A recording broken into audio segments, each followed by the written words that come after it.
Welcome to the Model Health Show. This is fitness and nutrition expert Sean Stevenson, and I'm so grateful for you tuning in with me today. Just yesterday, I was writing in my office and I took a peek out my window because I just heard a bunch of like footsteps, like tennis shoes slapping the concrete outside. And it was my son Braden, and he was doing sprints with his friend, the kid next door. And I was just like, I was assuming that his older brother was, having him do it. But then I came to find out that his older brother was like off doing something else, and Braden and his friend just took it upon themselves to start training. And I was just like, whoa, that really blew my mind. But then I realized like these are those seeds that are planted, and he's just been around it. We've been going to the track for years, but it's always like, hey, Braden, we're going, and he comes along. He's never on his own wanted to do anything like that.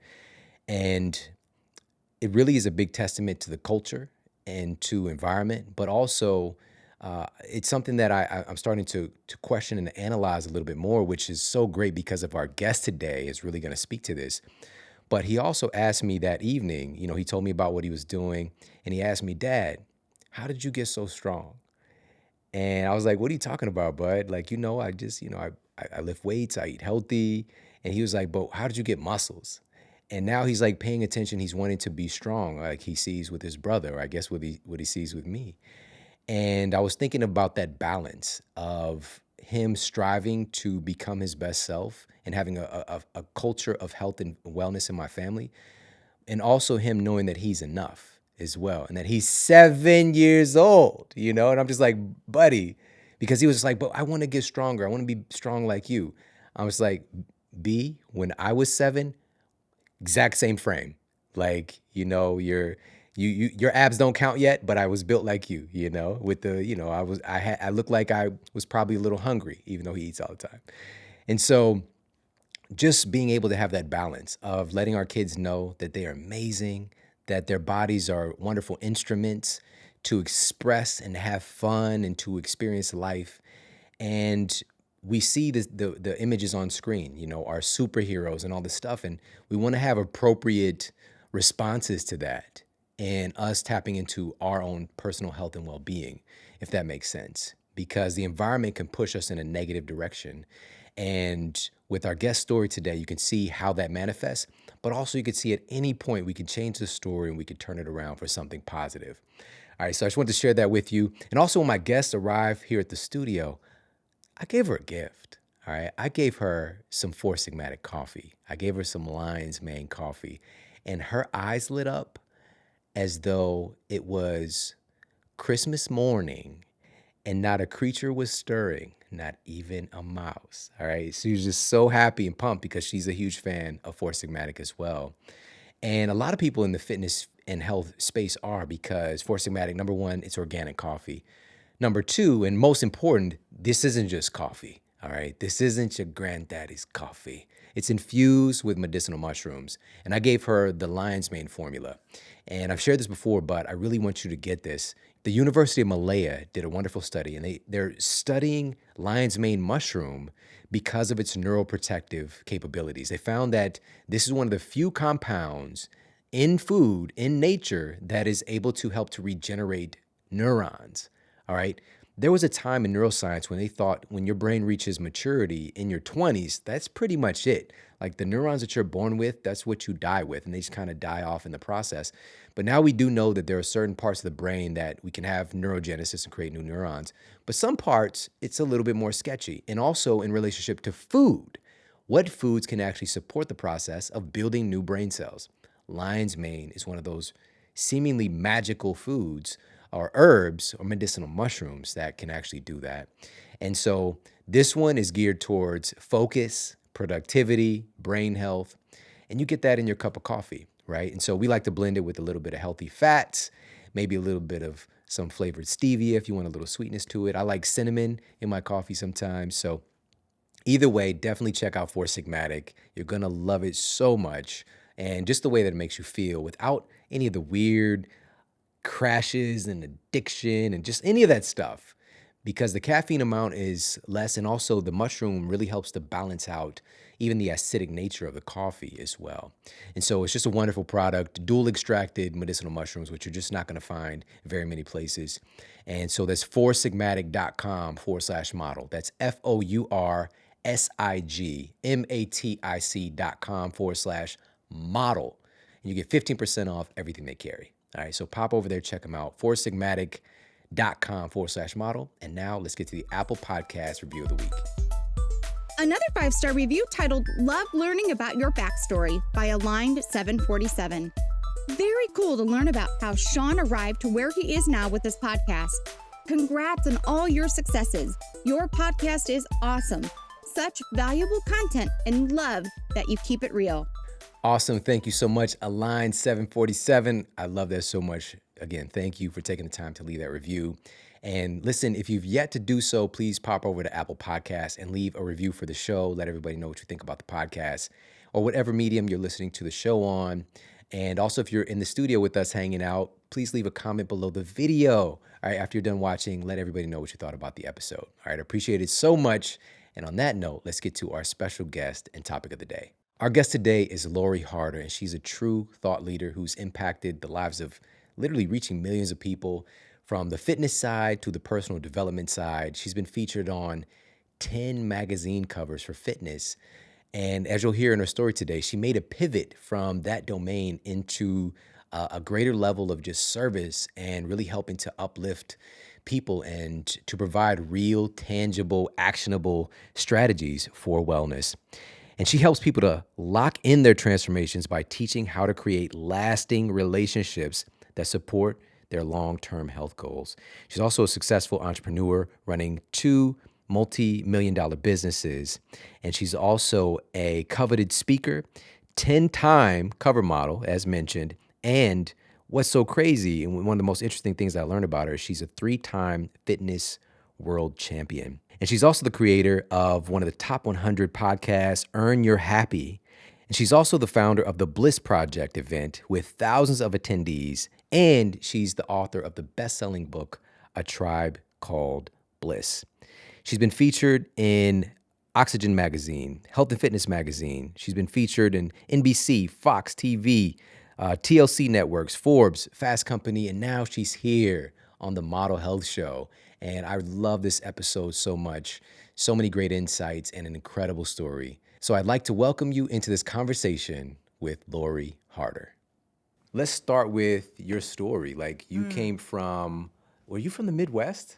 Yeah. Is that right? Super small town, Upper Michigan, Marquette, Michigan. Okay, and the Mitten is what it's known as? No, the upper part, like that people don't even know about. Like I thought Michigan was the Mitten. So yeah, but here's upper. Okay. So I'm from up here. So it's like the cuticle of the Mitten. Yeah, I'm like way up. So basically, we thought we were more a part of Canada than, actually Michigan. Wow, dual citizenship. I love that. And so you initially, I think that you were spurred on to kind of get into health and wellness in a seemingly like negative context early on. So let's talk a little bit about that. Oh, I love this conversation because my whole life and just everything that I'm into now and my whole business model, everything is formed around the idea of your environment. Because growing up, I really only believed that I would go as far or whatever I was doing as what I was seeing. So in my family, I was raised in a more restrictive religion, which meant the reason that I share that is because I was only allowed to hang out with people inside of the religion. So even though I went to elementary school and middle school, I was homeschooled through high school, I didn't get to hang out with anyone from school. So that, it was just people from the congregation. So whatever the mindset was there, along with whatever the mindset of what my family was. And growing up, all I heard was, we have bad genetics. We have bad genetics. We have bad genetics. And so my whole family's really overweight. My mom has 4 sisters. They're all, at least 100 pounds overweight. Yeah. So everyone around me reflected back to me that I would struggle with my weight. And that's what I had always been told, like, just wait, you're going to get, you're going to get fat. Like Just that's wait for the literally, wait. yeah. I was like, Wow. so I'm sitting here and you're becoming like a teenager, or even I remember being so highly aware of it at like 8 years old, because I went to a pool party, and it was the first time, like with a bunch of the kids from my congregation. And it was the first time that I got made fun of for being overweight. And I was looking at all the girls' bodies and I was like, why don't I look like them? And it was the first time I was so aware of my body. And it was also the first time that I completely disconnected myself from my body, which I don't think is a great thing either, because I was like, how do I love something that other people think is disgusting? So it started this whole self-talk in my own head. But that's really where just the entire, like just the cracking open of being on a health journey, or being conscious, or being aware of what was going on. Wow. So pool party was Yeah. it was not like what was that movie that was like a cool pool party? Was that If it was cool, it was not like that movie. was it The Sandlot? It wasn't like that, But having that, and like you said, it's the environment, right? But having that environment, how on earth did you make this switch in your mind to focusing on changing your body or changing what the genetic cards you were dealt were supposed to be?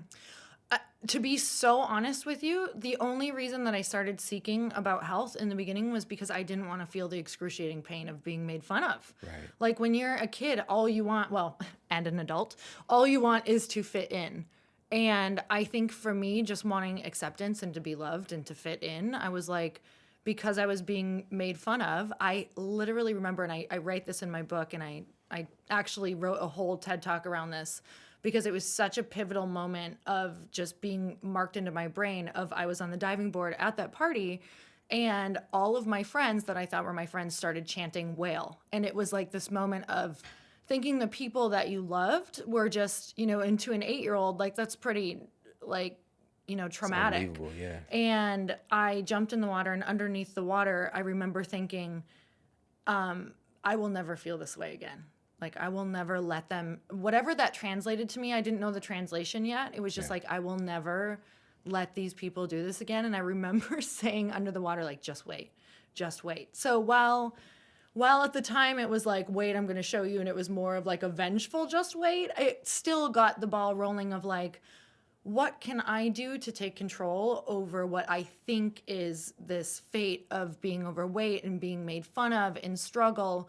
Because that's all I had seen was struggle with your weight, struggle with finances, struggle over not fitting in with religion, just a life of struggle. And while my life was great, I had a great loving family. It was great at home, but that was just what I had always heard and learned. And it was also those times when I learned, as a teenager, when I started to implement trying to be healthy and reading fitness magazines, and I would beg for them, like from my mom, whenever we would go anywhere, just anything that I could learn.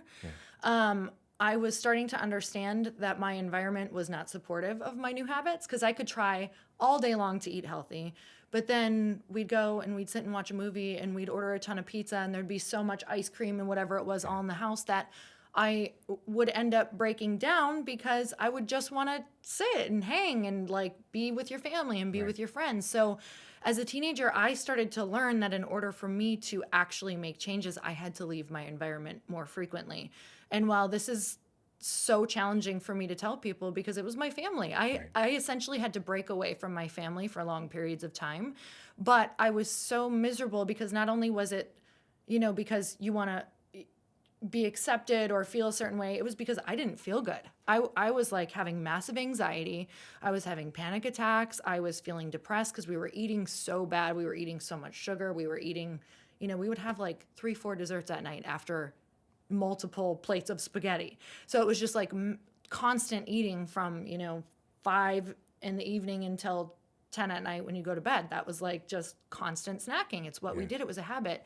So for me, it was like, how can I break that? The only way to break it was to get out of that environment. So I started going biking. I started going walking all night long. I started listening to different music. I would go walk and I would daydream. I essentially built a bubble that I lived in, but my reality did not yet reflect that. So I lived in this world where I could go and escape and go work out and go dream and go think. So I was becoming this other person Right. while I was doing that, but I would go back to my environment and be like, wow, this is not supportive. So I'd stay out as late as I possibly could. I'd be walking, I'd be doing whatever I could. I'd go down to the water and I'd read. I would do anything to just kind of build up that other world that made me feel like I felt good, like I didn't have as much anxiety, like I was building myself up as a person, and loved my family. This was a huge story. This was actually just like, to be honest, like my being a teenager felt like a constant internal battle for me because I loved my family and I loved, all the people that I grew up with. But that lifestyle was causing so much pain that I knew that I had to make changes. And for me, that meant kind of isolating myself. Yeah. Wow. That's incredibly difficult, obviously. And you being focused on, for example, like the fitness magazines and immersing yourself in a different world, even when you were there, like you can still do that in stages. We don't have to completely remove ourselves, but most of the times that is the best Yeah. possible solution. And I'm wondering how on earth you went from seeing these fitness magazines to you being on the covers of them. Because I remember seeing you on a cover before I knew you, before I knew who you were.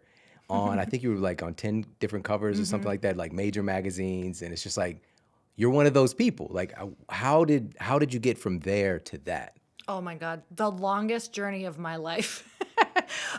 So when I moved away, I was 18 years old, and I basically just spent about 4 years being a total psycho. Just trying to find myself, figure it out.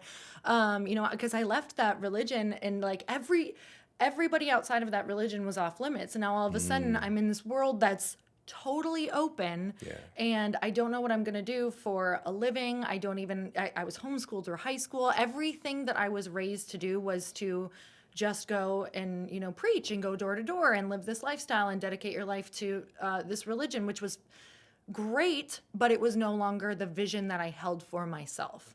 So when I was 18, it was like it was almost like this whole world opened up. I didn't even know what to do with all of it. So I tried all of it, and it was a disaster. But it was the best, most ugly, dark phase of my life because I understand people. I can understand so many different lifestyles now. So it's kind of like learning from extremes. I got to learn from two completely different extremes. So the one thing that really I feel like saved my life through all of that too was having fitness, because I always fell back to it. Like when I would start to spiral out, or when I would start to hang out with people that were drinking every single night or just getting into whatever, I was like, man, I don't feel like myself. Like I need to get back in touch with that person that I know that I am, which the times that I would get in touch with that person were when I was walking, when I was reading, when I was running, when I was eating well. Like I would feel inspired. I would feel like I had energy. I would feel like even though I couldn't see the whole path, I felt faithful in my path. So I was like, I need to get back to that person. So in my mid-20s, I started getting really like normal at the gym. I started learning more about health and nutrition. And I met my husband, and he was into fitness. He was kind of walking the same path I was, like wanted to be into fitness and wanted to be the person he knew he was, but we kind of just met and held each other more accountable to that. So that was really powerful for me to have finally someone who was like an accountability partner, somewhat like-minded in that arena. So from there, it wasn't until I was still dealing with a lot of anxiety. So I was just working random jobs, like no joke. I was in so many different retail jobs at that time. Like I was a barista. I worked at a hair salon. I did makeup for a while. And it wasn't until I got married, and a couple of years later, we lost everything. We lost our house. We lost our cars. We were $300,000 in debt, that I was like, I need to make some serious cash. Like, what should I do? So I ended up opening a small gym because it was the only thing that I even knew I was capable of doing. I went and got my personal trainer certification. First, I worked at an LA Fitness for 6 months for $6 per session, and I was like, $6 per session. Yes, and that sounds very familiar. It was $7 for me. Oh, you had Yeah. you were upgraded. Okay. So I just had like in my schedule was full. So I was getting so much experience and I started to do something I didn't even realize I was doing. That was to like start speaking my dreams into reality to actual human beings. So I Yeah. had started telling some of my clients like I really want my own studio. And I would say stuff like that all the time, like, would you ever come with me when I start my own studio? Except I had no intentions of starting one. Then one day, one of my clients came in and she said, she had just started a chiropractic studio and she was super young too. I was like 26, she was 28. And she's like, I have a lower level in my basement that if you want, we could come work, you could work out a trade for like 3 months, train me for free, get the space for free until you get on your feet and you can come and do that. I was like, sold, like gonna go do that. Went to Target, got some little bands, got the stuff that you put on your kids' floors, like those little squares, for the padding or whatever, like playpen, like padding. Yeah. Basically. It was so ghetto. I had backdoor mirrors like taped on the wall. It was exposed beams, it was wires, it was you could see basically just what is it that I can't even think of the stuff. Drywall, maybe? No, it wasn't even drywall. It was like you could see the insulation. And Holy moly. so I started that studio just like that for a year. And everyone that came down, I was like, "Oh, come down. I'm in the middle of remodeling. Zero money or intentions of remodeling this place whatsoever." And then after that year, what happened is I started a bigger gym, but at the same time, I was like, I need something to hold me accountable. I wanted to start competing in fitness because I was like, where do these people start? Like, where does a Jillian Michael start? Or where does someone who's on these covers start? And they were all doing competitions. So I was like, I have no idea how to do that. Who could help me with that? I was watching MTV one day. They were doing some sort of reality show about like total body makeover for something and coaches, like all these different people who wanted to do different things. And there was a coach on there who taught people how to do fitness competitions. And I was like, oh my God, I didn't know anybody out here did this. So I booked a plane ticket, first time I'd ever been on a plane by myself, out to this woman. And she coached me how to do fitness competitions and entered a fitness competition probably 3 months after that. Wasn't placing whatsoever. And then I started doing fairly well, but it wasn't until 3 years later that I ended up winning those. Did not mean that the covers came. I thought if I started winning competitions that I would just, automatically be noticed and get these covers. It could not be further from what actually happened. I had to pitch myself probably, I don't know, maybe 30 different times to get even flown to get a cover. Oh, I'm sorry, to be able to fly myself, Right. to put Oh, myself man. up to get a cover. Then when that actually happened, when I was booked for a cover, what happened is I shot the cover. They're like, your cover's coming out. And it never came out. Wow. So I was like, maybe this is not meant for me. Like maybe I'm not meant to get a cover. And then it's like those moments I'm in one right now. Like the do or die moments where you decide, are you done? Like, are you going to throw your dream? Like, are you going to just throw in the towel on your dream? Or is it going to morph? Is it going to change? Are you going to keep going? Are you going to keep this dream while you simultaneously start a new one? Like, there's those decision moments that you just have to decide, does it just need a change? Does it need a pivot? So that's when those covers all started coming. And when I say coming, I pitched myself for all of them. Nobody ever came to me for one of those 10. Every single one of those 10, I pitched a story around. I built I have a cookbook coming out. I built this audience over here. Oh, now I'm in network marketing and I'm about to speak on the stage of 15,000 people. What if we could align it with this and I could have the cover and I painted pictures for people in order to see how I could add value for that magazine and the covers in order for them to even consider it. And I was like relentless. So you have to become the person who can add so much value that you have to be undeniable. Like you have to create someone who's undeniable. My mouth was just hanging open, like Puff Daddy, like Sean. He always got his mouth open. Let's close your mouth. But just like I've never heard parts of this story before, and it's just so mind blowing. And I just want to direct people back to the persistence factor, because again, we think that if we do this thing, then all of this stuff is going to happen. And at no point did this stuff just land in your No. lap. Like you were incredibly persistent, even with winning the fitness, because I think you set a record. Was it like 3 championships in a year or something You're crazy? good. Yeah, you But know. but here's the thing. It's just like, but you weren't winning for like 3 years of like grinding and trying to figure out how does this thing work. And then once, even with the magazines, for example, and people see it's just like they see you on these magazines, like on Oxygen, for example, and it's just like, oh, she's one of those people. But you were persistent and like 30 times being denied. How many of us give up after once? Yeah. And so just huge props for that. But the part about the debt and like you guys losing everything, wow, like you pulling yourself up from that. And I guess that low-hanging fruit for you was fitness, and I think that that's one of the gifts that for people is just like, what's that low-hanging fruit in your life? The thing that you're connected to, that you are pretty good at, and that you would probably do for $6 a session, because it might be a Yep. bridge to where you want to go. It always is for me. I even do that. I do that now in my life. Like I look at what is fun and what's working. And if I'm loving that, is there a way to monetize it? Because I really believe that we are meant to be abundantly compensated for what we're good at or what feels like we're in flow. But there is work around how to make that like flow state and that time that you're really enjoying. There's going to be work around monetizing it. But if you have to work anyway and everything is like, it becomes work because I don't care if you are living your ultimate dream. Like Oprah probably has to wake up every morning and reframe where she's at because her plate's probably really full every single day, or she probably has a lot to deal with every single day. And I think that, sometimes people can get to the dream or even before the dream and we sabotage it because we don't realize how hard it's going to be or what actually comes with it, or that all of those little things along the way were actually meant to prepare you for all of the things you don't see that come with it. So I think just like reframing the low-hanging fruit, but knowing that the low-hanging fruit can also be the big thing. And I think we underestimate it all the time. Facts. Oh, man.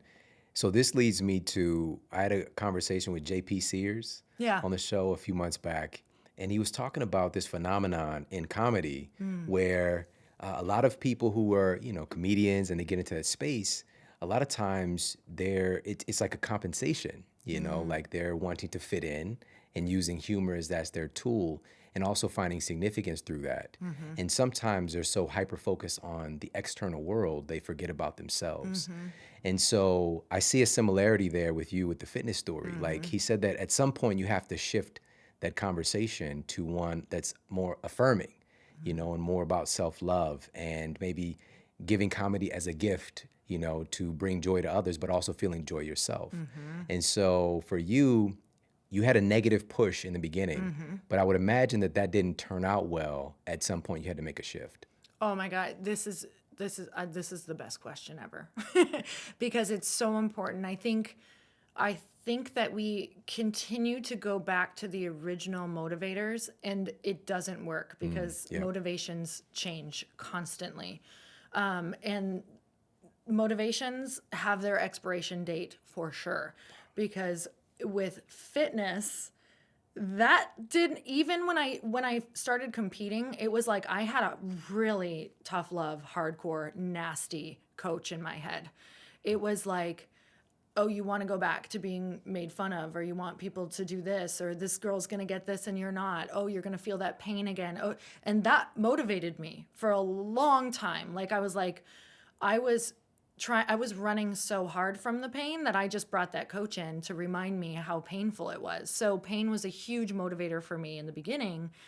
But then all of a sudden, when I'm like, getting the things that I thought that I wanted, and it wasn't making me feel how I wanted to feel, then it was like that motivation wasn't necessarily working, and I wasn't feeling the extreme joy that I thought I was going to be feeling from the accomplishment. So you're kind of just like in this weird pain state, because now the hope that you were holding that was going to come with a thing didn't necessarily fulfill you the way that you thought it was going to fulfill you, because you don't have a great relationship with yourself yet.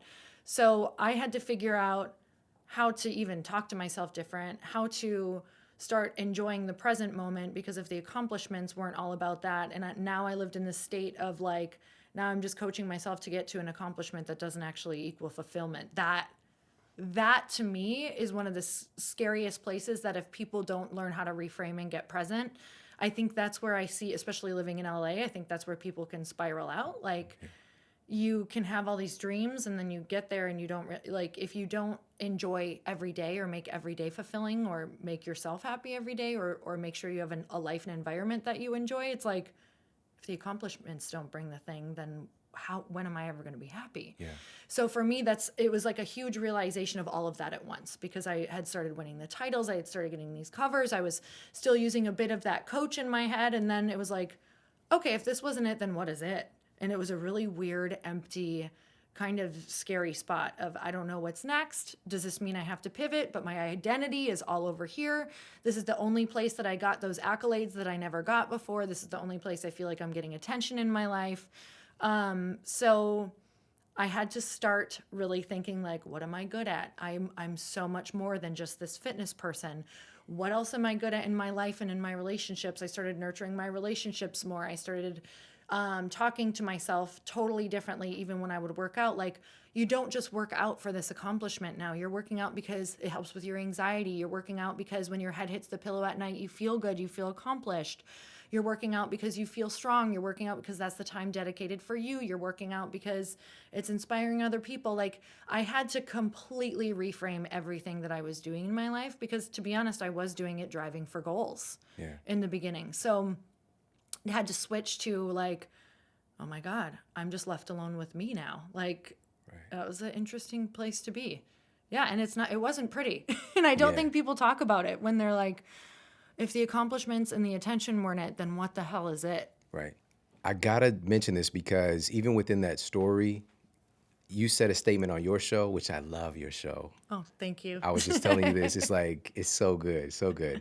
But you said that words are energetic. You know, I know you dropped so many jewels on your show amidst like the Tyrannosaurus Rex impersonations and just crazy stuff. Oh God, what episodes did you listen to? But you said the words are energetic. So the words that you're using with yourself, like they have power, right? Can you talk a little bit more about that?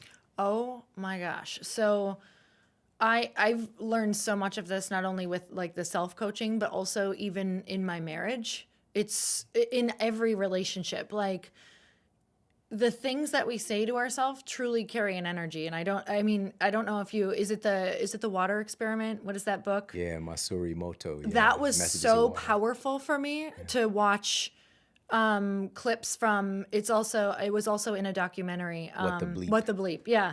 And I remember watching that, and I don't know if you remember the part where she was like writing words on her body. Yeah. And I just started bawling because I had this realization of, like, those words would be the worst words ever. Like, and it's so visceral when you think of it that way. Like, words are real. Everything that we say, we speak, absolutely. we speak our dream into life.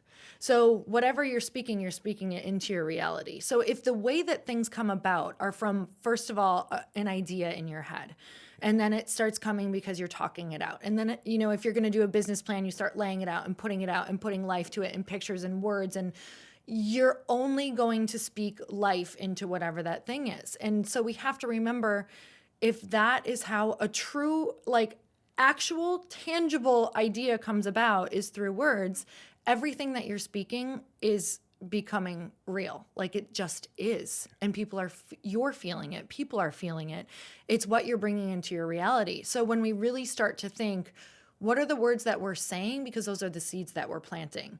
So what you don't see is, obviously it takes a while to harvest, but every time you speak, you're planting something. But it's up to you. What are you planting more of? So some people might be freaking out right now, like, oh my God, I've only been planting crap. I have to eat, a shit crop next year. Like, you can still go in and plant like amazing things right now.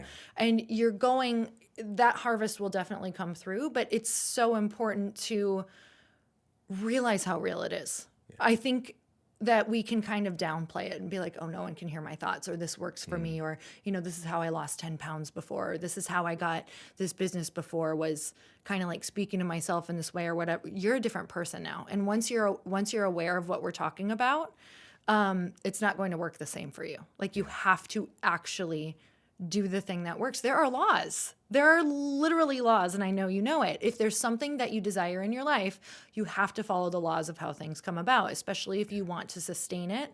And you want to make sure that it's going to come about in a way that, again, is sustainable. So you have to use words of affirmation. You have to create an environment for yourself that is going to sustain it, that's going to nurture it. You have to put people in that environment. I basically, when I'm saying environment, I pretty much just mean people for the most part.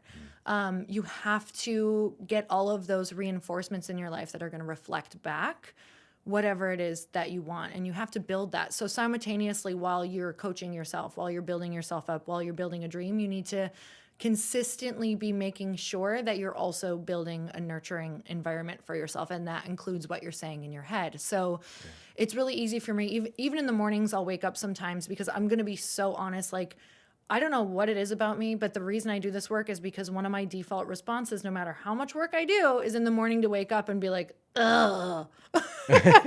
Like, I've just never been that person who is super excited and jumps out of bed. I have to get myself there. So in the morning. Wait, how are you in the morning? Can you say that again? That's how it feels. Like, I'm just, like, I have to Mel Robbins myself out of bed. I'm not kidding you. I did it yesterday. I was like, 5, 4, 3, 2, 1, get up. Move. I don't know why. And that's okay. I think that some people look at people who appear to be happy or successful and think they just wake up that way. And I have an hour of work to do on myself before I'm like, oh, there I am. It's like I go to bed and I get spiritual amnesia. It's like no matter how I go to bed or what I did the day before, I wake up and I'm like, who am I? What is going on? Am I really a nice person? Because I don't feel like it right now. So it's like this priming that I have to go through. And most of it is with the words. So back to that, I implant right away. Like, Chris wakes up and he's somehow happy in the morning. Like, it's so annoying. And he's like, I'm happier, healthier, wealthier, and more fit than I was yesterday. It's just been our mantra for probably the past like 7 years. And I hear it, and it used to annoy me. And now I say it because I'm like, I want these words to be felt. Yep. It's the beginning of my environment for the day. So I say that I'm like, this is what I want. This is what I want to choose. These are the thoughts I want to think. And right away it's like, if I start feeling like, and I feel like crap, or I'm attaching myself to my body or an identity or whatever it is, I'm like, I don't want to feel that way. Yeah. I don't want to feel that way. So what would be the opposite thought that would get me feeling something different? Because it's so easy to spiral out. Like, we want to attach to those thoughts so bad. It's an addiction, right? It's like I get addicted to attaching to those thoughts and following them down the horrible spiral. So I'm like, I want to spiral up. I want to spiral up. Spiral up. I love that. What you said earlier about this, these are really laws. Like, these are laws of how the universe operates truly, like thoughts have physical structure. Yep. But we don't think about that because it's just like these random floating by clouds in our minds, but there's electrical energy and currency that's taking place. And just like the example you gave about like planting seeds, like when you're continuously coming back and fertilizing a negative thought, like you're literally, neurons that fire together, wire together is the general statement in neuroscience, but you're just laying down more and more myelin. You're making that nerve pathway stronger as your go-to, feeling, thought, emotion. And so paying attention to those things. And I'm so grateful you said this because we do have some power over this. We think that our thoughts are just like they're their own thing. We can't control them. We have no say. And if I'm going to think a negative thing or feel a certain way, we can change our state. Now, this doesn't take away from the fact that it is more difficult under certain circumstances. If you're in a certain physical state, maybe you're injured, maybe you have something going on with your chemistry, or your hormones or something like that. But there's still possibility to change the way you feel and to change the way you think. And so there's so many things I want to ask you about. And I've got a really cool question for you. I'm going to ask you right after this quick break. So sit tight and we'll be right back. I don't know about you, but when I was growing up, I was obsessed with juice. All right, I'm talking about the juice boxes. Capri Suns? You remember when Capri Suns came out? The complication of getting that straw into that little plastic bag and shooting it all over oneself as a child? Everybody had to experience it. But the Capri Sun was delicious. All right, I went from there to, getting a little bit more fancy and having, quote, tropical punch. Became a big fan of like Hawaiian punch, and that was my thing. I wasn't a big fan of sodas. I was getting the juice. But here's the thing. It wasn't really juice. All right. If you would read the package, it would literally say 0% juice in the juice. It was trickery. Trickery. And here's the thing, how can they create these flavors? There's this incredible technology. We have a gas chromatograph that you can synthesize and extract and find those flavors and create them artificially. So, what's the point in going and getting a real strawberry if you can create that flavor and that smell? And so, we really kind of found ourselves in a nutrition black hole because of that and providing these things to our kids and our society as if everything is normal, but it's not normal. We know now that those fake juices were hurting us, hurting our metabolism, uh, introducing a tremendous amount of sugar, very processed sugar that can really cause massive issues, whether it's with our brain health, whether it's with our metabolism and our ability to burn fat. Matter of fact, the name tropical punch, where does it even come from? It's really like a punch to your pancreas. All right, it's a nice uppercut. And so today, though, the game has changed. All right, now we have this updated knowledge and we have the ability to create a juice that's really special and something that's available no matter where you go because it's been low temperature processed to retain all of these vital nutrients and these wonderful, many of them red superfoods, and delivering not just a similar flavor sensation. Back in the day we had Crystal Light. Don't forget about Crystal Light. But this is something that's actually going to add to your health and not take away. All right, my kids are also huge fans of the red juice formula as well. And this is why. One of the hallmark ingredients here in the red juice formula is acai. You've heard of acai. It's hot. It's hot right now. 10 times more antioxidants than just about any fruit that you can name. It's an antioxidant powerhouse that also assists your body in producing its own endogenous antioxidants, which are really the most powerful forms of these things that really help to keep us younger longer. All right, we've got some cranberries in there. All right, cranberries are great for your digestion and for your bladder. Pomegranate, again, super hot right now. Pomegranate is full of antioxidants as well and found to be beneficial on study after study for your cardiovascular health, as well as strawberry. You've got some blueberry in there too. Raspberry, great source of vitamin C. Vitamin C is great for your immune system for creating new tissues. Vitamin C is great for your skin. And the list goes on and on because we've also got some other super herbs in this formula too. Cordyceps, rhodiola, ginseng. What am I talking about here? I'm talking about red juice from Organifi. All right. You need to get your hands on this red juice. It is amazing. It tastes good and also it is incredible for you. This is kicking the whole concept of these barrel juices and juice boxes that I used to get messed up on when I was a kid right down the stairs. All right. This is the real deal. All right. Again, low temperature process to actually retain the nutrients. So you're actually getting what is promoted to be in the red juice itself. And so pop over, check them out. It's Organifi.com/model. And you get 20% off of the red juice right now. All right. That's ORGANIFI.com/model for 20% off the red juice formula, the green juice, gold, everything that they carry. All right. But I highly, highly recommend getting your hands on the red juice. I like to have it in the afternoon, a little pick me up to give a little bit of a jolt and supporting your energy, but coming from earth grown nutrients, real food. All right. So again, pop over, check them out. Organifi.com/model for 20% off.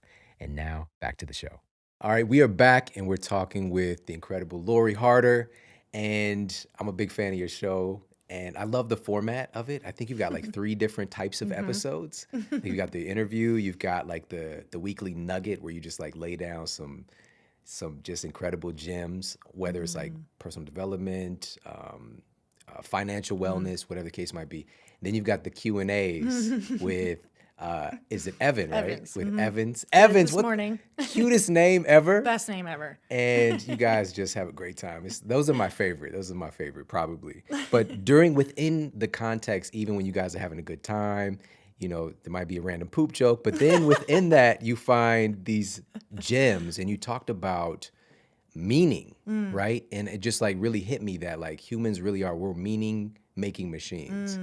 And so all the stuff that you go through in your life, like you attach a meaning to it, or it's just kind of automated, but we're always Yeah. creating the meaning and the meaning creates your experience. So talk a little bit about that. And because I think for a lot of us, we don't know that we can actually change the meaning of different situations that happen. Oh, okay. So I'm living this out right now because I just live it now. I love this idea because I think it's the most powerful idea that we can attach into to create a life that we enjoy or that we love, or especially of purpose. Because there are going to be terrible things that happen in our lives, no matter what. We cannot escape them. It's the human experience. It's literally why we're here, is because we're going to experience all of it. And I think that we can live into staying in resistance and being really afraid of it, or we can understand that they're going to happen and accept it as much as possible, and create a meaning from it. There's hundreds of different meanings we can create, but amongst those hundreds of different meanings, you're going to get probably two that are going to stand out for you. And you always have to ask, what is the most empowering, powerful meaning that I can create from this thing that has happened, that I can now turn into some form of purpose moving forward? Because the way to attach power to anything that's been really painful or horrible or torturous or whatever it is to see how you can help someone, attach a meaning to it so that you could help somebody who is in it or is going through it or could potentially in the future go through it. And what that's going to do is help you move through, obviously, really powerfully. And you're not going to be stuck in that thought or that thing or that event anymore when you start to attach a powerful meaning to it. Yeah. I'm trying to think of the quote. I think it's Reverend Joseph Rohr. I think that is his name, Reverend Rohr. He says, if you don't learn how to transform your pain, you'll transfer it to the people that you love. And that to me is exactly that. It's about if you're feeling pain, how do you learn how to attach a meaning to why you have that pain and turn it into a purpose? Because the most successful, most amazing, most impactful people who are doing incredible things in the world, majority of them that I've gotten the opportunity to speak to, and I know that you know this too from your podcast, is because they had something painful happen and they gave it a meaning to help other people. And that's how you get through some of the most painful things in life. So for me, it's always telling you, even as an entrepreneur right now, I've attached the meaning, every single day you wake up and there's problems, and those problems are for you, because without problems as an entrepreneur, you don't have a job. So as an entrepreneur, I believe that we are problem solvers. Like, you are just put on the planet to solve problems. So how can I take out the emotional attachment to the problem and just be grateful that there's a problem for me to solve and figure out and maybe make better and maybe monetize that or teach people how to make money off of it, instead of getting attached to, oh my God, they don't like this, or this customer was unhappy, or this person is this, or this program wasn't this. Or I have to attach an empowering meaning, or I'm going to wake up and be like, what shit's going to hit me in the face next? I can't have that meaning of like, this is hard, and why is this happening to me? And, why did we lose our money? Or why did I go through that? Or why was I raised this way? Or why didn't I have this opportunity? It's like, because my job in the world is to help the underdog, or because my job in the world is to X, Y, and Z. Like, decide what that is and make a meaning out of it, and just stick to that mantra in your head. So when things get hard, you're like, oh, this is for me. For me. I know that for me, even hearing this early on, it wouldn't have really clicked. And I know for a lot of people as well, it's just like, so you're just going to make up a meaning. We do that all the time. Every single thing in our lives, we make up the meaning. And we have a socially accepted meaning that we attach to things as well, that we do unconsciously. So all of it's made up in reality. And when you were sharing that, I was thinking, like, what is something negative, right, that would be on the surface that I attached a different meaning to and turned it into something positive? And for me, it was my grandmother passing away. And I shared this on the show. It was an episode that I did on natural treatments for depression. And this was the only show I had to record twice, because the first time I recorded the show, I cried so hard. I was bawling. Like, it was a total mess. And then I tried to finish the episode in like a cry voice, just it was so many good nuggets, but I re-recorded the episode. This was a couple years ago, because she was like everything to me. She gave me that template of unconditional love, of significance, and You know, she was just, even through my downtime, she was always like checking on me, you know, even though it was like annoying because you're like my grandma. But of course, like I'm sure she had her flaws, but to me, she was perfect, you know. And my grandfather passed away, and they were an entity. That's another great gift that they gave me. I saw what a relationship could be. It's the only example in my life Yeah. of a relationship of happiness and that actually worked. So I had a template Right. versus the people in my environment who didn't have that thing, who are not with the person they started out with or wanted to be with or whatever. And so when he passed away, she had a really, really hard time. And she lived out in what we call the country, you know, by herself, cabin, dirt road, you know, just kind of, and of course she had tons of grandkids, everybody come through, but she had her identity was attached to him. And she stayed around just long enough to see me get married. And then she actually took her own life. And for other people in my family, like they took it personally, you know, like my Uncle Leroy, which I love. But he was like, she did this to us, you know, just like she left us, she shouldn't, you know. And for me, of course, there's some negative feelings from it, but it was more so like, wow, she really loved him, you know. And I want to love like that. I want to love my wife so much that I couldn't live without her, you know. And also, it really made me have this huge revelation about the people in my life now. Like, there's so many questions I want to ask her, you know, that I would ask her now. Like, so now I ask the questions, and I'm just like interviewing everybody, you know, and I think it made me better at what I do. And so, like, there's so many gifts. I changed the meaning because I could have just been lost with it, you know, and depressed, but we all have that opportunity. And so one of the crazy situations for you that took place that I was listening to on one of your interviews was you got snatched up. Like, I think this is when you first left your family's 18. house. Yeah, so that was a traumatic experience to say the least as well. Like, can you talk a little bit about that? Well, when I say snatched up, you actually got kidnapped. Yes. Yeah.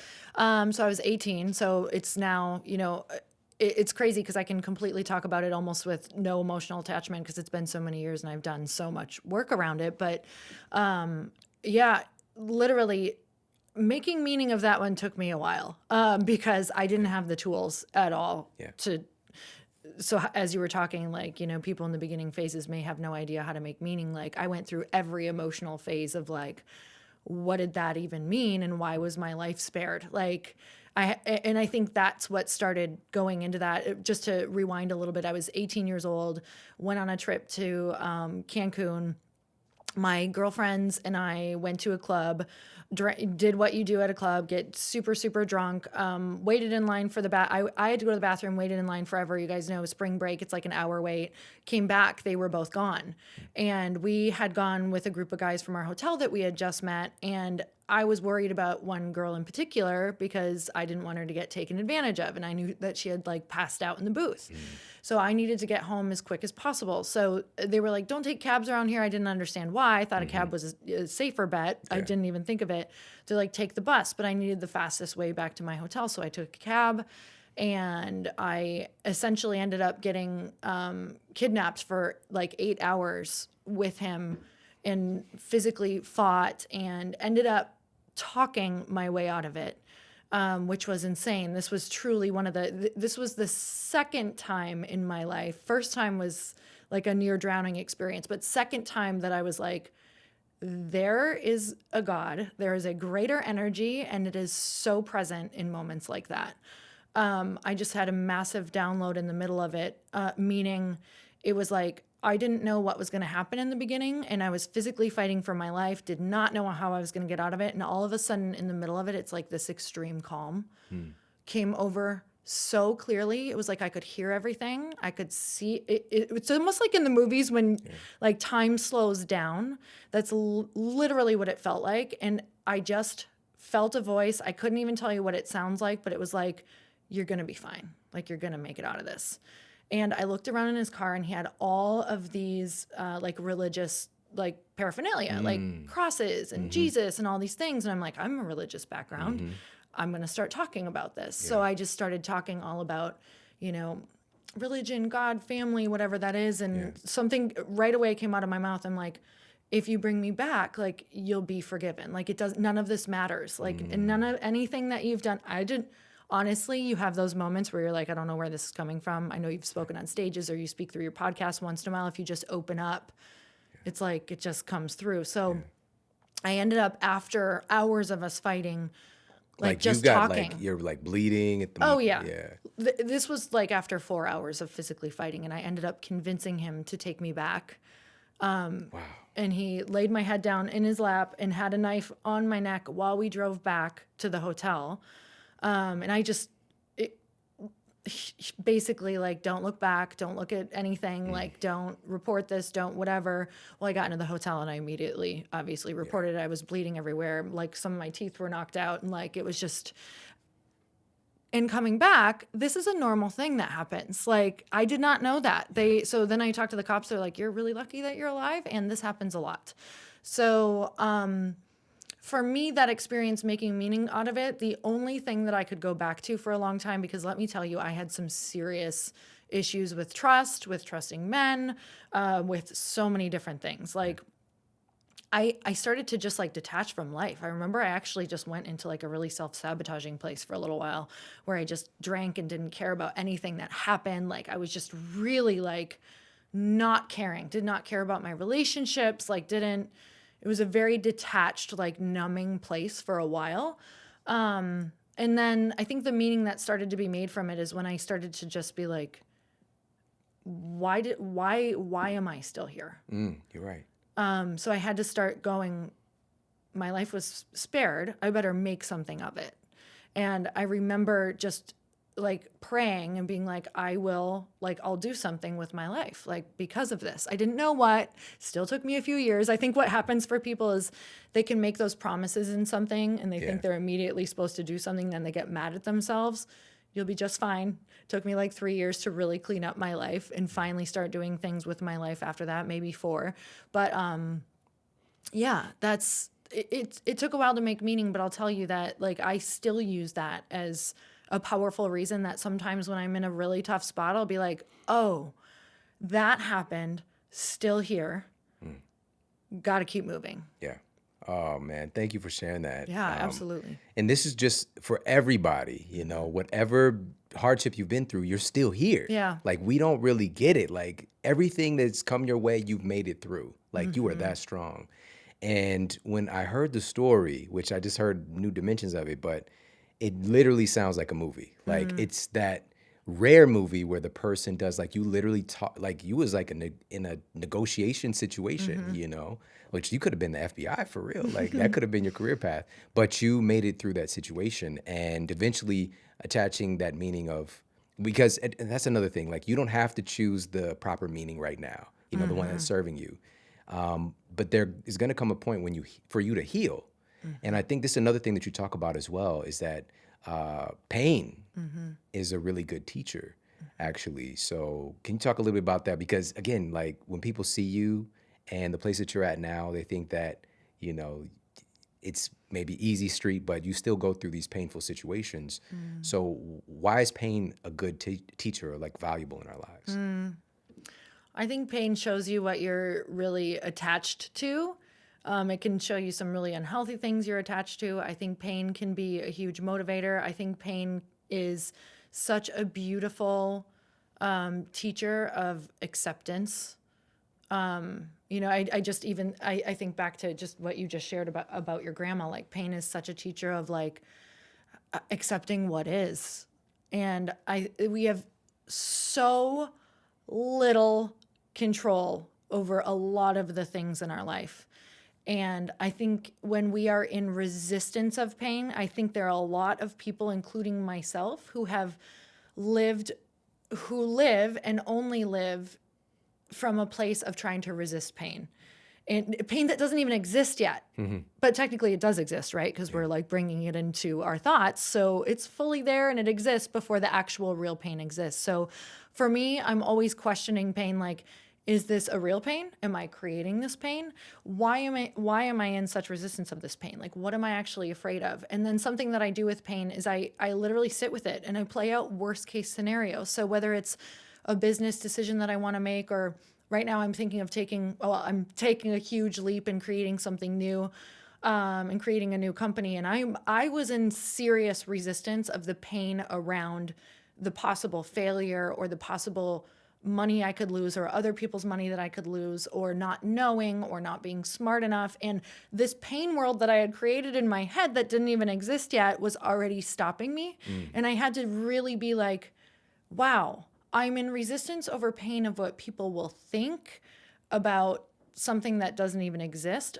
So I played out to worst case scenario. Like, can I learn to accept me even if that happens? Like, am I still valuable? Am I still lovable? Do I still offer value? Am I still, who am I if I strip that all away, or if that worst case scenario, or if that pain comes, like, am I going to be able to make it through it? And do I have the environment? This is huge for me. Do I have the environment that will support me when and if this comes in? That's been one of the biggest things around pain, like, that I can tell you is, like, support yourself around the thing you're most afraid of. Because if there's something that I'm moving into, whether it's like, maybe I just got asked to do some huge speaking gig in front of an audience I normally never speak in front of, and I don't feel smart enough, and I don't feel like my message is valid, or whatever that looks like, I always say, okay, well, I'm saying yes to this opportunity because, of course, it's like room for expansion. But also, what do I need right now to feel safe? That's what I always ask myself. What do I need right now to feel safe? And what do I need to feel supported? So for me, that usually comes in the form of, okay, well, I need to talk to some friends. Okay, well, I need to make sure that I feel prepared, or I help, maybe I hire a coach to help me feel this way, or to help get me prepped, or whatever that is. Because or like, as soon as I'm done off that stage, I'm setting up a call with so-and-so or this person, because if it went great, I want to celebrate with them. If it went terrible, I want to cry and have them help me with my comeback rate, because it's all about how fast can you come back from the things that bring you pain as well. So I'm always trying to play off of, or look at how I can support myself around any sort of pain or made up pain, or like, I don't know. It's nice to know that you could handle it when it comes. So you have to actually go there and know that you have the ways to set yourself up to be able to handle it. You could insert fear into that pain. All that. It's a lot of it is just self-manufactured, because that's what's so crazy and amazing, but also, like, it could be debilitating about the human mind, is that, especially today, our survival needs are largely met. Especially if you're listening to this right now, you're probably doing okay. Like, you've got your basic survival needs are met. And so that leaves a lot of time for expansive thinking. And we have a tendency, because of the way that we're wired up, is like, famine's coming, And so even though it might not be in the form of food, it might be in the form of, relationship, being kicked out of the tribe or something like that. And so we have this time to really dream up how bad things can be.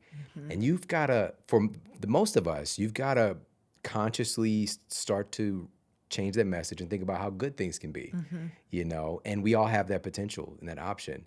And so, speaking of tribe, your book is called A Tribe Called Bliss. And I think it's such an important word today, which is so crazy, because it's something we attribute to, like, our ancestors, is like having a tribe. So why are you focusing so much? You've said it, environment, you mean people. Why is that such a big focus for you and what you share with your community? Because without people, I feel nothing is good until shared. Number one, that's kind of a theory that I live by. Like, if you were alone and you reached your dreams, you'd be like, yeah, and I've never gotten anywhere without people. The ideas of other people, the support of other people, the love of other people, or the coaching of other people. I can tell you, any big leap I've taken in my life is because I said, who's done this before, or who's living this way, and who can I learn from, and who can I model from? It's what your whole show is based on, right? Like, how can we model who has done something that we want to do? And I mean, going back to the beginning of the podcast, just when I shared my story, like, I fully learned that the people I was around are either going to reflect what I want to see or reinforce, an old habit that I don't want in my life. So oftentimes we have to put ourselves around people that we don't yet feel we can offer value to, or that we feel that we are equipped to be in the rooms around. And I think that's where a lot of us stop ourselves, is because we're afraid to be in those rooms or afraid to put ourselves in those situations, or we don't feel worthy yet, or whatever that looks like.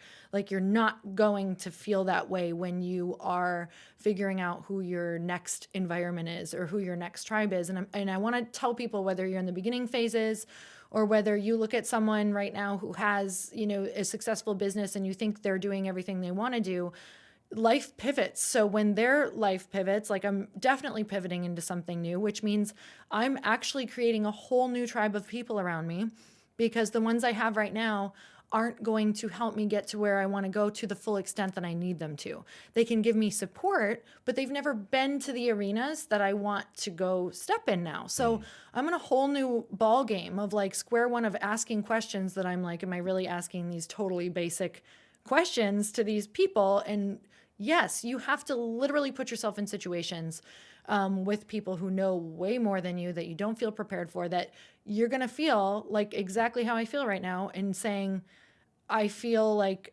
these people are thinking, what the hell is this girl doing in this area? Like, why is she pivoting into this now? And I've done this already, so I know this comes with it. So I want to say that to you guys. Like, I've done this once already. Like, how did this girl who is going door to door talking about the Bible now get into fitness? And now this fitness girl is now talking about personal development. Like, totally different worlds of things. And yes, people are going to think you're crazy. But as long as you put yourself in those environments and you stay in them and you keep going back and you keep asking all the questions, eventually that environment is going to give you all of the things that you need. So I think it's so important, because I always say, tribe will take you from transition to transcending, because there's that middle ground that is so, like, sensitive from where you are right now to where you want to go. There's like this desolate, like, it's like the valley of death, I've heard it called before, where you have to pull your dream from, like, idea through the valley of death to reality. Like, will it survive? And you need to make sure you have all of the people and the equipment through that area, or it's gonna die. I love that so much. The valley of death. Oh my gosh. Isn't that what it feels like, though, when you have an idea and you're like, oh dang, It's now a I gotta lot. pull this through, like, Yeah. the desert. And it's just like, you got to be ready for that, you know? And I think the thing is, like, we all are. We have the capability within us, you know? And sometimes the stints in the desert are, nicer than others. Yeah. So, maybe you're into cactuses. I don't Find know. a nice aloe plant here and They- there. right. Great. Like, there's always, and each time that we stretch ourselves, like, we always come out the other side with more experience, with more insight. It's a real gift. And I love that you shared that about, leveling up. If you're wanting to level up, you've got to level up the people as well, because I totally agree. And I've said this many times on the show, I think this is the number one factor on our health, on our finances, on our happiness, our success overall in life, is our relationships. I would have Totally. not thought that, especially being somebody who, I kind of grew up just, being a little bit more isolated to myself, and, like, I even had the idea early on, like, I'm going to change the world. No, I'm absolutely not going to change the world. I'm going to work with other people to change the world. That's how it works. Yep. You can't do anything with your little life. Even though we are infinitely powerful, we're also infinitely, in a sense, minuscule, in the grand, like, if you zoom out and look at Earth from, another perspective, like, how big are your problems and your talents, but then if you zoom in, even in this interaction with us, just one person, you could totally transform their life, so it's just being able to shift your perspective and know, like, you absolutely have value, but you need to collab that value with other people. So I heard I think it's Carolyn Miss who talks about, because there's this whole idea of, like, you're already whole. You don't need other people to be whole, which I believe part of that is true. But she talks about how, like, you're whole, but you have let's just say, like, in your heart, you have all of these different, like, keyholes, right? You need other people to unlock them. So it's whole and it's in you, but in order to unlock these ideas, like, you need other people in your life to unlock them. Like, I thought that was such a beautiful way to look at it, because how many times have you come across or had a conversation that you're like, that was there, but it would have never been unlocked without you saying it that way or showing me this or teaching me this or that. So it's a beautiful way to feel complete, but also know we so desperately need people or you'll never unlock your full potential. Oh my gosh. Sometimes I think in pictures and I just saw like the keys are like super long. Yeah. Right. And so like you can't do it yourself. Like somebody else has to do Ooh, it for that's you. so good. Yeah. Right. Like I just can picture that. It's like I got to do the same thing for Yeah. you, or wow, I love that. I love that. So one of the things that obviously you being in the fitness space initially and coming to that place of like you were essentially these are strong words, but like hating yourself into being fit, Totally. Totally. and making that pivot to appreciating yourself and loving yourself and knowing that you have value. What would you say to people listening who don't feel comfortable in their own skin, who are having that conversation with themselves and trying to, aggressively push themselves into fitness? Something that I say to myself still if I feel that coming is that's not working. Like I need just like a quick pattern interrupt before I can even replace the next mantra or the next thoughts. Like I have to be so honest with myself and be like, that's not sustainable and it's not working. So why do I keep going back to that? So that's the first thing that I would say is just the realization that it's not sustainable to hate yourself thin or to hate yourself into a goal or to hate yourself into staying in any relationship or a business or a job or whatever that looks like not sustainable for you. There's another way. So there's always another way as well. And I think the other way, we don't take it because it doesn't feel like it necessarily works right away. So you have to be patient. So there's another way. And I always think, what would be the most loving thing I could do for myself right now that would make me just feel better? Because a lot of times I can't jump from, so when I was really replacing it in the beginning, it's like I couldn't jump from doing my old style of coaching and hating myself, to make myself go work out to like, I love myself. It just, there's too big of a gap there. Right. So for me, it was like, what is something I could do to make myself feel better and like actually make myself feel better? Not like, oh, I could, go drink a bottle of wine. That would make me feel better right now. Like, yeah, but in 10 minutes, you're going to be in the same spot again, but worse. So I'd be like, what's the last thing I probably want to do? Go for a walk. All right, what's the last thing I probably want to do? Okay, go remove myself from this environment or go call a friend right now because I feel like internalizing this and being alone and I don't want to hear what other people have to say. So I'm like, go do the thing that you don't want to do right now or go take that walk or go put on that podcast. Like I still speak to myself out loud because I need to interrupt whatever is going on inside of me. So sometimes I'm like, I'll even be like, that's not working. I'm not hitting myself right now. I'm literally just being like, that's not working. I'm just like clapping my hands together because I need to stop because otherwise you go down like the craziness that you're addicted to. And you have to know that, sitting here with you, I know this works. So sometimes you just need to hear from other people, like it doesn't feel like it's going to work. But eventually, if this becomes your habit, it will work and your comeback rate will be so much faster and you'll start speaking nice to yourself and you'll start wanting to make those better decisions and your environment you'll start doing things for yourself that all of a sudden you're not more likely to go into the sabotaging things or you'll have your day filled with things that you enjoy and people you enjoy. And it all starts with that one moment of like, this is not working. So what could work? I love that. Oh my gosh. Comeback rate. Yeah. That's like one of the biggest pull-aways for me today, like your comeback rate. And the same thing in the context of your relationship with other people too. There's a comeback rate because of course you're going to have some issues come up in relationships. And that's another thing too, is like you said this earlier, that we have this delusion of grandeur, which whenever I say that, I think about the Charlie Murphy on Dave Chappelle when he's, which was it? Because he had the Prince story, it was Rick James.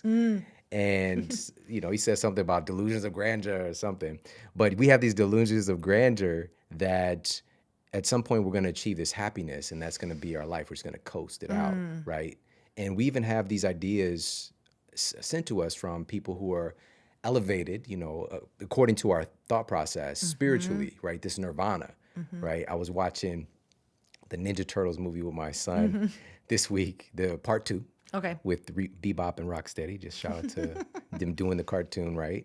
But the Master Splinter, who's their leader, he was so close. He'd been meditating for 23 hours and like 50 seconds. He just had 10 more seconds to reach Nirvana. And then his kids came running in and like messed up his whole vibe, you know. But that's what that mastery really is. And Nirvana is being able to recover and have that comeback rate when stuff doesn't go your way, and just taking that authority on managing your happiness. So earlier you mentioned that, you know, you're not waking up in the morning like you're like, can you do it again? How you? And so as you said, it takes you like an hour just to be like, oh, there you are. So what does that hour look like? Like, what does your morning routine look like?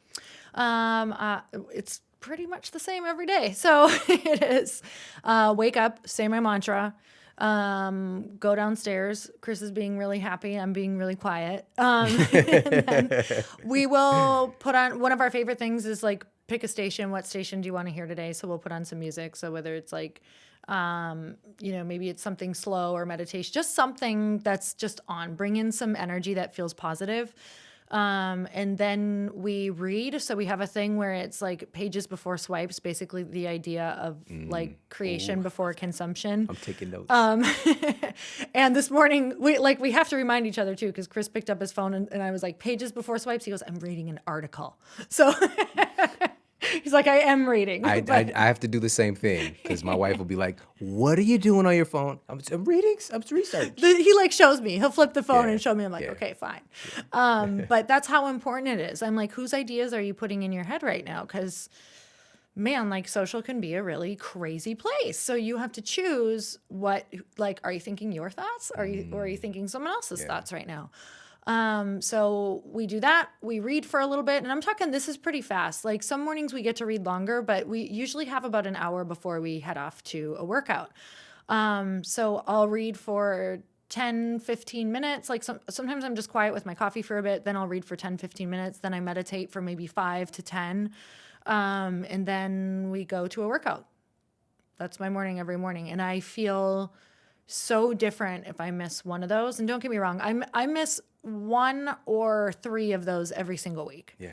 So you're going to be okay. Yeah, like, exactly. As long as you're pretty consistent, like you're going to be okay. And that's going right back into comeback rate. I used to beat myself up for it. And it's like when I would beat myself up, I'd miss it again. It's almost like this self-fulfilling prophecy. Right. So now it doesn't matter. If I miss it, I'm just like, oh, maybe I'll do it later or I'll do it again tomorrow. So I'm like, oh, I remember that I felt better yesterday. So these are things I'm always trying to bring in. Just, oh, I remember that it felt better. It's funny because I want to do this video right now. I'm working on it right now, actually, as we speak. Like the 51st Dates video where you basically, have you seen 51st Dates? Adam Sandler. Yes. So she has amnesia. She doesn't know who she is. So he makes her the VHS tape. Like every morning she has to watch who the hell she is and like what is her life and who are her children and what is she actually like. Yeah. So I was like, I want to make a video where it's like the tape where I'm like, who am I? What do I like? What makes me happy? Like, because that's truly how I wake up every day. I'm like, where's the VHS? Like, because I need to remember who I am. Oh, that's so good. Oh, that's so good. So awesome. Was it Drew Barrymore too, right? Yes. Yeah. You got to watch it again. It's like so good. I haven't watched it in years. I used to just like Adam Sandler movies, I would watch just back to back over and over again. He's great. You know, but then it was a couple of questionable ones more recently, and then but you have to do so many movies to, whatever. There were some bad ones. Yeah. And what's so cool though, it's like I watched a movie he made called The Cobbler, which I'm pretty sure 99.9% of people have not watched it. Is listening to this right now. I started watching it and it just wasn't. Because you're thinking like it's gonna be like Sabadoo, Tally. Yeah. But it's more like, it's very serious and like he kills a man in it. I think he kills Method Man or something. And he's like a cobbler. Can't watch Method Man die, so especially from Adam Sandler. No. Right. It doesn't work together. No, not gonna watch that show. You must have wrote that because that's not gonna happen. But yeah, so I and then I realized later, like, man, he's so talented. Mm-hmm. And the thing about him is that why he is very, very, very successful is because he's pushed the envelope. He's taken chances. Mm-hmm. He's taken risk. he's done some movies that people would literally look at and be like, this is the dumbest thing any human has ever conceived of. Hashtag Little Nicky. All right. But then there's like, if you watch it with a different point of view, you're like, I see what you're doing. Like, this is genius. This is hilarious, or, insightful, whatever. And so that's one of the things that I love about that. And so I will go back and watch 50 First Dates. Seriously, I'm going to watch it. But I love the fact that you brought up with our morning routines. My friend Eric Thomas, who's been on the show a few times, said that the success is in the routine. But also, he said later to not let your routine imprison you. Yes. And be able to flow and to adjust. You and I travel quite a bit. And so things are not always going to be perfect, but if it's something that's bringing you value, you can always refer back to it. Oh my God. I'm like, I don't know how much time we have, but that's a whole different podcast. But I truly like what taught me so much about how the last couple of years, I've learned more about your routine imprisoning you than I could possibly imagine, because writing a book, doing a book tour, traveling for, network marketing, for speaking, for different events, for all this other stuff, like, especially if I pride myself in living and dying by my routine. Well, I was dying because I was out of my routine. So I wasn't enjoying these dreams that were happening. I was getting to speak on these stages I'd always dreamt of. I was, getting to go on this amazing book tour and finally write a book and all these things I should be proud of. And it was like I was living and dying by my routine because I was so rigid. And one of the things that totally broke me out of it was I went to Europe for literally like 30 days, like traveling around Europe, last year, and it was one of the most impactful, empowering things that I've ever done, because I truly took it on as like you got to figure this shit out or you're going to be miserable for the rest of your life, because all your dreams require breaking your routine. So those are the things we don't think of. Like, as we're dreaming and as we're building like things that we think we want to be building, we're going, oh, this is actually taking me away from the thing that I thought made me happy. But could the thing that makes me happy actually be, is it supposed to be permanent, or was it something that got me to the next routine or the next level? Ooh, that's so good. So good. And so listen, I just want to thank you for, we've spoken, I think maybe a couple events together, like the same stage, but I didn't dive into your world until recently. And welcome. It was so refreshing because like you are like so unexpected, like your story in of itself, and also just your character with the way that you present yourself, the gifts that you give, the time and energy that you invest into the things that you do. It's really inspiring for me. And so I just want to thank you for that and for being awesome. Oh my God. Well, thank you. And I just have to tell you real quick, I remember hearing you for the first time on Lewis's podcast, and I was running down Ocean Avenue. So now you live here. So now like right down the street. Yeah. And I just remember being like, this human is so freaking amazing. And I started following you, and you gave me so much life for such a great period of time through like a dream building phase for me. So awesome to be here right now. Like a mile away from my home. That's so powerful. Oh, I got the chills. Oh, thank you so much. So final question, what is the model that you're here to set for other people with how you live your life personally? Oh, what just came to me is just walking permission. Like, your permission is going to look so different than everybody else's, and you got to give it to yourself first. And I have to give it to me first. And hopefully by me giving it to me, I give it to you. And by you giving it to yourself, you give it to the people around you. Like, I think it's the most powerful thing we can do, is just give yourself the permission to give yourself what you need and be fully you, and just model what that would look like every day if you gave yourself permission to be the person that you knew you were. Permission slip. I love it. I got thrown off asking you the question. I saw your ring. I was like, Chris loves you. He loves you. This is our 10th anniversary. Like, we traded in the first one for this that one. Upgrade. Yeah. Ooh, I hope my wife's not listening. So can you let everybody know where they can find your awesome podcast, your book, and where they can connect with you online? Yes. Thank you so much for this, by the way. This has been amazing. Podcast is Earn Your Happy. And that's earnyourhappy.com. The book is A Tribe Called Bliss, and you can just get that on Amazon. And everything else, social handles, all that stuff is just my name. Sweet. We'll put all that in the show notes. Thank you for coming to hang out with me. Thank you so much. Awesome. Everybody, thank you for tuning into the show today. I hope you got a lot of value out of this. I took notes myself during this episode. I love this statement. Motivations have an expiration date. And so just realizing that the thing that is motivating you right now might not be the thing that's going to get you to that next level. That just goes back and it's kind of threaded throughout this episode is having the audacity to change and to pivot and to adjust and to get into that discomfort a little bit. However, whatever is motivating you and getting you going, whether it's listening to this podcast right now, stay with it, stick with it if it's bringing you life.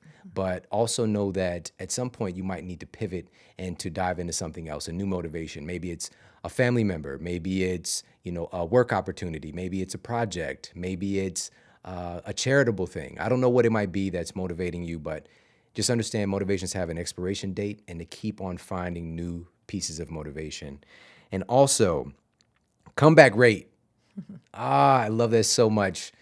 How do we get there? Well, number one, it's just a practice. It's being attentive to those moments when you do start to run off the rails. And also understand, she said something really powerful, giving yourself permission. You have permission to have pissosity and to be upset and to cry and to be frustrated, to be angry. All of those things are a part of you because they're valuable. They're valuable feedback for us. None of our emotions are wrong. But when you can monitor those things that you don't enjoy feeling, and you can start to change that conversation, your comeback rate can become higher and faster by you practicing getting out of your story and changing that story in the moment. It takes work, but I'm really a testament to saying my comeback rate is pretty high now. I used to, just thinking about when I was working on changing my own health and well-being is when I started to realize how impatient I was. I grew up in a very volatile environment, and my mom would say something and then she would yell something. Like, you've got like 0.7 seconds to respond or she's yelling. Like, it's constant upsetness taking place in the environment. And so I didn't know that I picked that up, and I was employing that with my kids, when they were younger, and I didn't even realize it. And so now I'm definitely most likely the most patient parent that they have. And no disrespect, baby. I'm, again, like in the ring, like we'll talk about it. But just understand that, it's a practice, and it's something that does bring me more peace. I have more of the kind of joyful, peaceful feelings that we all kind of strive for. But I'm also well aware that pain is ever looming. Things are going to happen in our lives, and just working to be prepared is putting ourselves in the discomfort and getting stronger. All right, because that's what we're really here for, as Larry talked about. So definitely check her out. Check out her book, A Tribe Called Bliss. Check out her podcast. And we've got some epic stuff coming your way. So make sure to stay tuned. Take care. Have an amazing day. And I'll talk with you soon.